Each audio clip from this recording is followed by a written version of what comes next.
दिगंबरं भस्मसुगन्धलेपनं चक्रं त्रिशूलं डमरुं गदाञ्च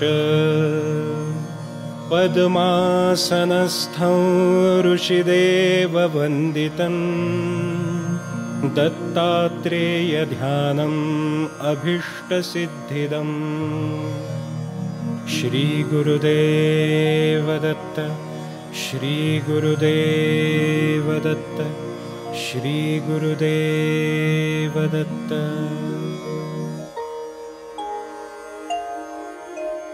मूलाधारे वारिजपत्रे च तरस्रे वंशंशं संवर्णविशालं सुविशालं रक्तं वर्णे श्रीगणनाथं भगवन्तं दत्तात्रेयं श्रीगुरुमूर्तिं प्रणतोऽस्मि।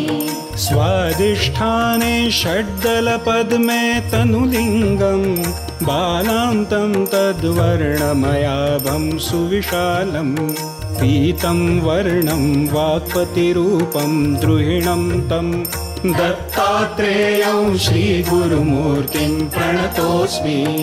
नाभौ पद्मं पत्रदशाढ्यं डभवर्णं लक्ष्मीकान्तं गरुडारूढं नरवीरं नीलं वर्णं निर्गुणरूपं निगमान्तं दत्तात्रेयं श्रीगुरुमूर्तिं प्रणतोऽस्मि।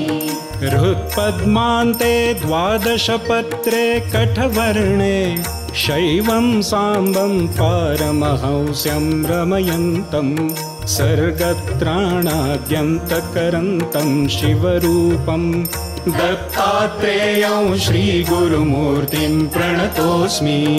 कण्ठस्थाने चक्रविशुद्धे कमलान्ते चन्द्राकारे षोडशपत्रे स्वरयुक्ते मायाधीशं जीवविशेषं स्थितिमन्तं दत्तात्रेयं श्रीगुरुमूर्तिं प्रणतोऽस्मि।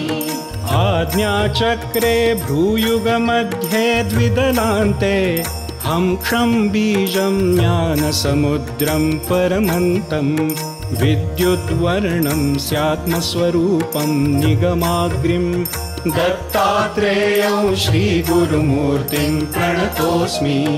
मूर्ध्निस्थाने पत्रसहस्रैर्युतपद्मे पीयूषाब्धेरन्तरङ्गतममृतौचं हंसाख्यं तं रूपमतीतं चतुरीयं दत्तात्रेयं श्रीगुरुमूर्तिं प्रणतोऽस्मि। ब्रह्मानन्दं ब्रह्ममुकुन्दादिस्वरूपं ब्रह्मज्ञानं ज्ञानमयं तं तमरूपं ब्रह्मज्ञानं ज्ञानिमुनीन्द्रैरुचिताङ्गं दत्तात्रेयं श्रीगुरुमूर्तिं प्रणतोऽस्मि। शान्ताकारं शेषशयानं सुरवन्द्यं लक्ष्मीकान्तं कोमलगात्रं कमलाक्षं चिन्तारत्नं चित्तनपूर्णं द्विजराजं दत्तात्रेयं श्रीगुरुमूर्तिं प्रणतोऽस्मि।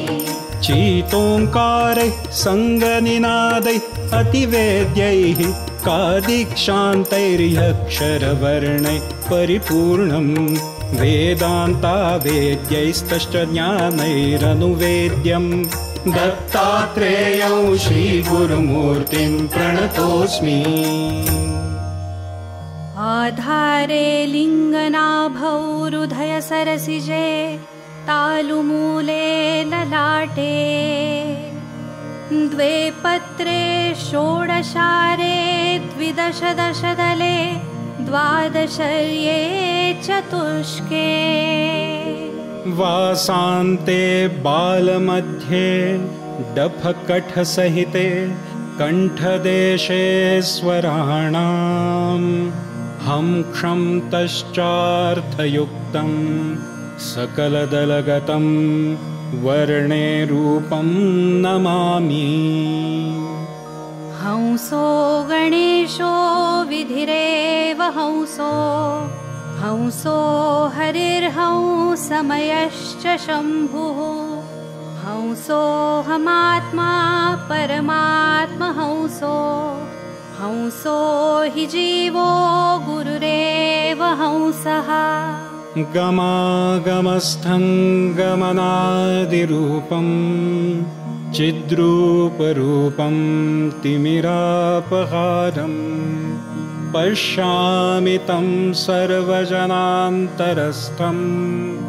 नमामि हंसं परमात्मरूपम् हंस हंसेति यो ब्रूयात् यो वै नाम सदाशिवः मानवस्तपठेन्नित्यं ब्रह्मलोकं स गच्छति। इति श्री अजपाजपस्तोत्रं समाप्तम्।